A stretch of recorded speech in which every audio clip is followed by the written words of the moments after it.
William McDonald, the first black millionaire in Texas. McDonald was 40 when he moved to Fort Worth's Terrell Heights neighborhood. He built a 3-story house that looked exactly like the home of Nathan Forrest, the man who owned McDonald's father before the emancipation. He deliberately designed a replica of Mr. Forrest's home for his home, and that was so wonderfully sarcastic. Then he began building up the black business district. He started by opening Fort Worth's first African-American-owned bank. He bought and fixed up foreclosed homes, then rented or sold them to black families. He donated a building to the YMCA for minority kids. And he opened the Gym Hotel, so black travelers had a safe place to stay. He literally built this empire of black-owned businesses right there. When black folks drove through that 2 or 3 block radius, they felt exceedingly proud. On July 4th, 1950, at the age of 84. But he still had one last laugh in store. Even posthumously, he is still poking people in the eye because he decided that his burial place would be in fairly close proximity to the Fort Worth chapter of the Ku Klux Klan. So again, he's saying, take that. Hello and welcome to the show. I am your host, Matt M. with the @ logo. A lot has been going on. I know it's been a while since you've seen, but these things do take time, so let's get into it. Scientists have been doing research onto the effects of your morning wake and bake, and apparently it's more beneficial to your pockets than your health. More research is needed. Don't trust me on that. We got the release of the rare trumpeter swan onto the streets of Atlanta after 4 long years of it thought to have been extinct. I am not looking forward to that mating call. Oh my goodness. Then we got Kanye West pulling up to the Grammys with a whole naked bitch. Just kidding. This is his wife, Bianca Censori. They were married in December 22 around my birthday. She was born in 1995, January 5th to be exact. But I wanted to get into those bullshit-ass pardons. Just issues new pardons for from the Biden administration. Dr. Anthony Fauci. You could call these preemptive pardons. Dr. Anthony Fauci, retired 4-star General Mark Milley. This just happened moments ago. It also includes the members of Congress and staff who served on the Select Committee and the U.S. Capitol, and D.C. Metropolitan Police officers who testified before the Select Committee. This as Trump prepares to take the oath of office in just a few hours. None of this is really important. I'm going to go ahead and speed it up so we can get to the next topic. You all knew some of this stuff. I'm going to slow down at the end, though. Let it work. See, when he goes to the Defense Department and look at the files and data, there's been no talk of going after Anthony Fauci. Well, there may have been some senators, but the president himself has not said he wants to prosecute Anthony Fauci. Absolutely right. And here's the thing. You pardon somebody who's been in charge. This is crazy. It will be interesting to read the exact language because it just broke. We haven't seen it yet. But remember when Hunter Biden was pardoned by his father, the language was extraordinary because it essentially, we know some things happened during certain time periods, but this was a 10-year window. Anything he did during those 10 years was essentially get out of jail free card. So it'll be interesting to see the language, the perimeters of what talks. His brother wasn't on that list. Incredible. Hey, did it ever occur to y'all that Hunter Biden might have his dad's password or power of attorney or laptop password or something? I think Hunter Biden been making a lot of these decisions. Absolutely. By the way, the 51 intel agents who said that laptop was fake, I believe one of the executive orders is going to rescind their security clearance away. But it's just so interesting to me that this is occurring right now. I mean, what is it, 4 hours away from the presidency? You see Maria landing right behind us. Has it ever happened before that a preemptive pardon was pushed? A preemptive pardon. Just in case I do something or you find something, you can't do that. Something ain't right, but we know what it is. What the hell going on? Oh, that's security. Okay. We have received intel that the Chinese have been sneaking in faulty weapons and shipping containers down at the docks, along with some precursor chemicals for fentanyl. Get down there and produce a report, Soldier 10-4. The Los Santos docks. This is where it all begins. The second largest port in the world, the great orifice of American capitalism. Stuff coming in, garbage going out. and hidden in over 2 million containers a day, God only knows where.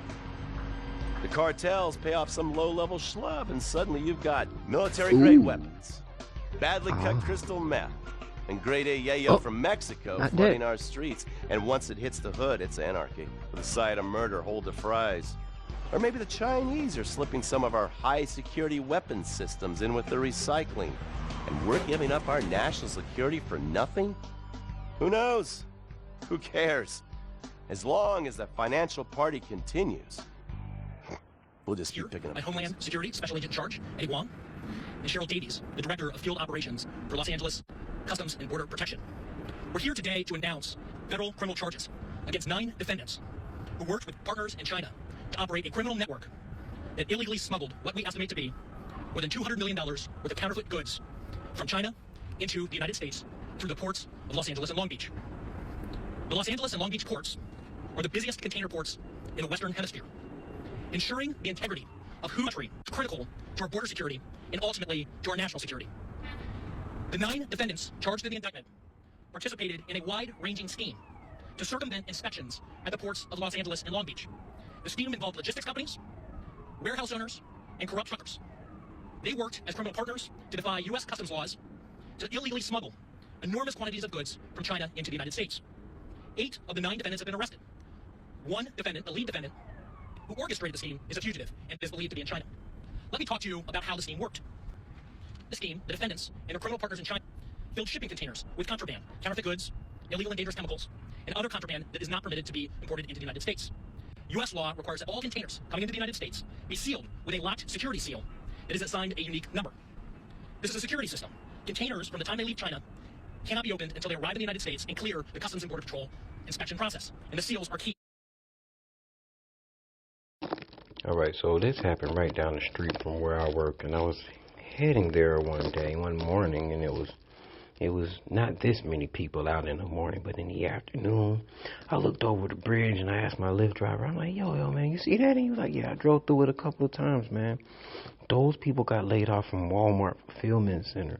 A lot of them don't have their papers, and they have been working there for years. Oh, my God. Okay, we gonna try to be nice. All right, they have been working there for years. Check this out. Oh. This was in California. Mind you, the wildfires are still going. You're taking up valuable resources.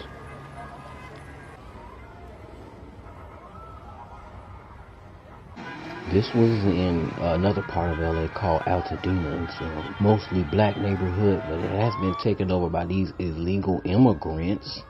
Most of them are actually Chinese. They're not out there protesting. What you're seeing is these Mexican and Honduran and South American people protesting. A lot of them don't have their documents, but a lot of them do. For whatever reason, they can get together and they can support one another. And look at that. They got brand new flags. Brand new. They haven't had them. They're brand new. They're out there taking TikToks and shit. Look, this is in Atlanta. Let's see what Buddy got to say. We're all going to support each other since nobody else wants to support us.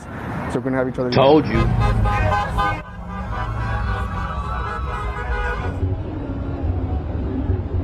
Now, again, this portion of Buford Highway right outside of Plaza Fiesta is... Don't nobody want to go no goddamn Plaza for goddamn Esther. I was there before. Except her. Don't be a hater your entire life. It's closed off at this hour. At this point, we don't know exactly how much longer this is going to be going on, but of course, we'll keep you updated throughout the rest of the evening. Yeah, that ain't gonna go nowhere. Those people will have jobs and they'll be back at work tomorrow. Hey, look, man, speaking of, I didn't see not one Colombian flag out there. Gustavo Petro is the president of Colombia. He says, I'm not taking back a stinking illegal immigrant. You keep your stinking illegal immigrant. And they fired back and said, well, I'll just release this video of you walking around with this man, your big happy married ass walking around with this man pretending to be a woman. He's like, oh, that's me. Okay, Jefe. I give up. I do whatever you want. That man is the king of petty, and I love it. I don't understand how y'all not enjoying this show. I got another video for you. Your name? Seda. Seda what? You have a first and last name? Sam. Seda Sam? Yes. Where are you from? Where I was born or where I'm from? Where are you born? Thailand. Thailand. You been deported before from the United States? No. Never been deported? I've been in the system before. Yeah. Yeah. What have you been charged with? Charged where? Before? I'm not gonna say that. I'm gonna talk about my lawyer. Because he been touching babies. Yeah. Are you a citizen? My mom's a citizen. Your mother's a citizen? Yes. But you're not? Nope. But you've never been deported before? You Dr. Phil. You look like Dr. Phil. Yeah? How do you know me? No, I seen Dr. Phil, you know, on TV. Yeah? Yeah. Yeah. Well, this is an example of sanctuary cities, right? We got an illegal alien convicted of sex crimes involving children. And he's walking the streets of Chicago. Again, the downfall, the problem with the sanctuary city, that people like us walking the street rather than local law enforcement working with federal agents. This is what we're dealing with. Watch it be some non-government organization that's gonna send this man all kinds of money and pay his legal fees and shit to get him back over here. Yeah. You've been charged with sex crimes with children? Not really. Not really? And never been deported? Nope. Huh. Let's take him in and process him, lock him up. Got it, sir.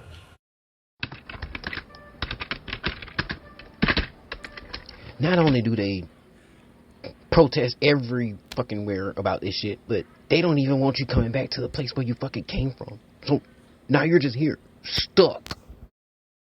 Oh shit, the sound. Migrants of causing chaos and breaking the law. Mexico has always been a nation which opens its doors to anyone who needs it, but there are ways to enter someone's home and ask for support, and that is not the right way. Over the past week, nearly 6,000 migrants have poured into Tijuana and another nearby border city. The mayor says he's expecting that number to climb to 10,000. Many in the migrant caravan are from Honduras, fleeing poverty and violence. And they've received some help along the way. At Sunday's demonstration, a handful of activists showed up in support. A few migrants are causing trouble, but not all of them. There are good people in this group, including women and children.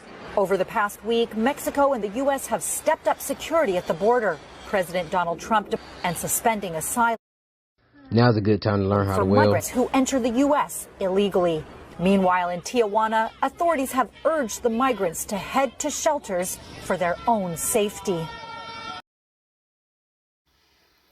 Yeah, that's all I got. Oh, do you want to know what happened to all that money that you were sending over to Ukraine? Check this out. Я коли чую, і раніше чув, і сьогодні ми чуємо. For the record, I know that nobody here speaks Ukrainian, so I will turn on the closed captions.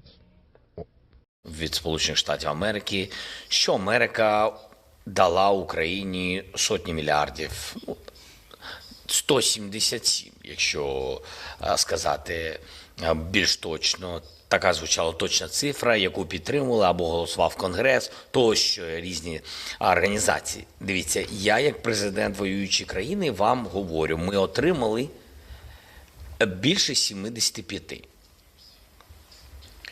Тобто 100 мільярдів з цих 177, або 200, говорять навіть деякі люди, ми ніколи не отримували. І це важливо.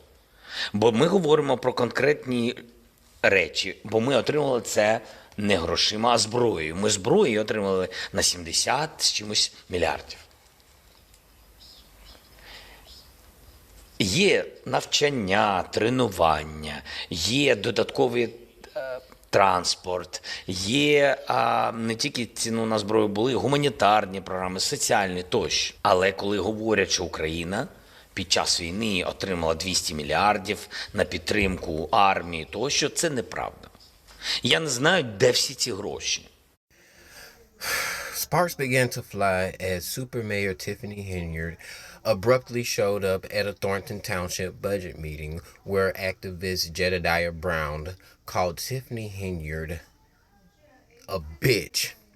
And her man stood up for her and she got all up in the mix, wig and all. And it devolved into, well, this.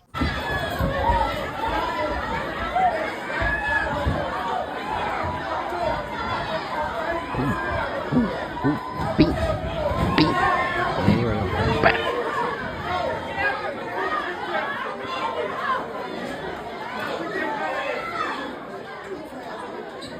It's crazy to have a man smaller than you carrying you out. Alright, y'all, that does it for today's episode. I got more material on the way. Don't forget to join my group. The link is going to be in the description of this show below. And thanks for rocking out with me, and I'll catch you later. Peace. And I'm black, y'all, and I'm blacker than black, and I'm black, y'all, and I'm black, y'all, and I'm black, y'all, and I'm blacker than black, and I'm black, y'all. I'm blickety black, blacker than black, I'm blacker than black, yo, because I'm black and I'm back. Yo, I'm black and I'm black, y'all, and I'm blacker than black, and I'm black, y'all, and I'm black, y'all, and I'm black, y'all.